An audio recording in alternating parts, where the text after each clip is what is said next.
We've got a eminent telecom expert with us now, Rajeev Chandrasekhar, the former chairman and CEO of BPL Mobile. Rajeev, morning. Thanks very much for joining in. The market is very worried that this big business is becoming increasingly commoditized and it's downgraded stocks over the last 48 hours. Are these concerns legitimate in your eyes?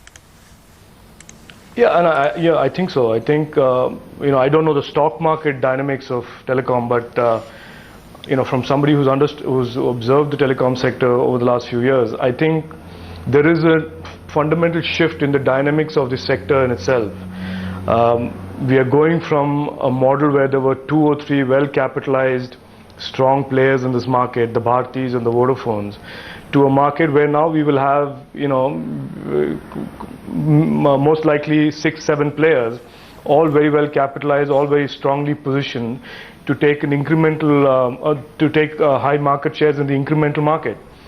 So the dynamics are against the incumbents in a way, because what Bharti, this is my hypothesis, I'm not standing by this as a prediction, but what Bharti did to BSNL 10 years ago, what Vodafone did to BSNL the last 5 to 10 years, the new players like Reliance, Tata Docomo, Telenor, who are all well capitalized, they're coming in with a very low cost structure, will potentially do to these existing incumbents. And with number portability around the corner, these are all factors and moving parts in a completely new equation that is redefining the telecom sector.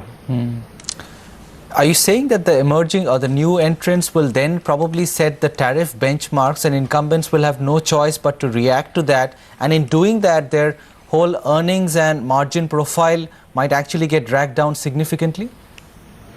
Yeah, well then you just look at it this way. We have today about 80% of the customer base is really prepaid. And by the very nature of a prepaid customer, they are not operator loyal. They're not sticky to any operator. So clearly they will bounce around to where the best deals are. And to that extent, the new operators are always going to be more aggressive and more capable of managing these new price points and new tariff structures, which you're seeing now from Reliance, you're seeing that from Docomo, and I suspect Telenor, don't count Telenor out, they have a track record of doing very, very well in the emerging markets. They will come in here and they're coming in with a very low cost structure as well. They will come and do some interesting dynamics to this market. Rajeev, hi, morning. We were actually speaking to Reliance yesterday, who made the point that such deep tariff cuts will be balanced out by a big jump in subscriber addition. In your experience, does that happen? When you slash prices this low, does it get compensated with adequate subscriber addition? No, 5 years ago, that could have been an automatic slam dunk kind of an argument. But you must understand that currently we are in a situation where the metro, the urban markets are all 80-90% penetrated. We are now talking about migration between operators in those markets. The new ads, the new category expansion is happening outside these markets in the rural markets. And there I'm not so sure it's that intuitive or that straightforward as saying a price cut will automatically result in a proportionate volume increase in customers, because those are markets that require to be developed still. We are talking about, let's say, an 18-19% penetration in rural markets. So technically and theoretically, there is an upside in terms of volumes in those markets. But will a tariff cut necessarily mean in a proportionate volume increase in those markets? Because that's not necessarily such a slam dunk argument. It requires coverage, it requires investment. It's a slightly more complex equation when you go out into the rural markets. What are the chances, Rajeev, that all this opens up the options of greater consolidation within the industry, where a new entrant can get gobbled up by a larger, more established person? Or do you think it's not going to work like that? There's going to be, multi-layered, multi-tariff products with many players in the field.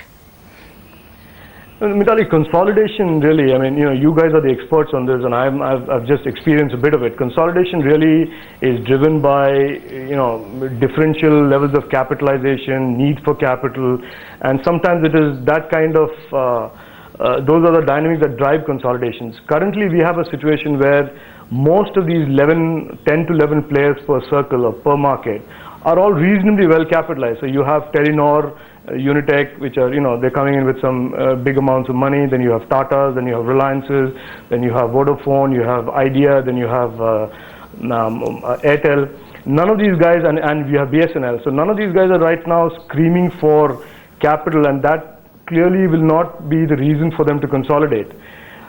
So I think consolidation, one more round of consolidation is inevitable, but I wouldn't bet on that happening around the corner overnight. I think most of these companies like Airtel, for example, will be required to look for opportunities for growth outside India, because here the operators are reasonably well capitalized and reasonably well positioned for growth. You were the promoter of a significant telecom company a few years back, Rajeev. I mean, just put yourself in those shoes and tell us whether you think that the best days of the business are behind. I mean, last 5-6 years were probably the fun years. You made a ton of money in this business, but that is now slowly on the decline.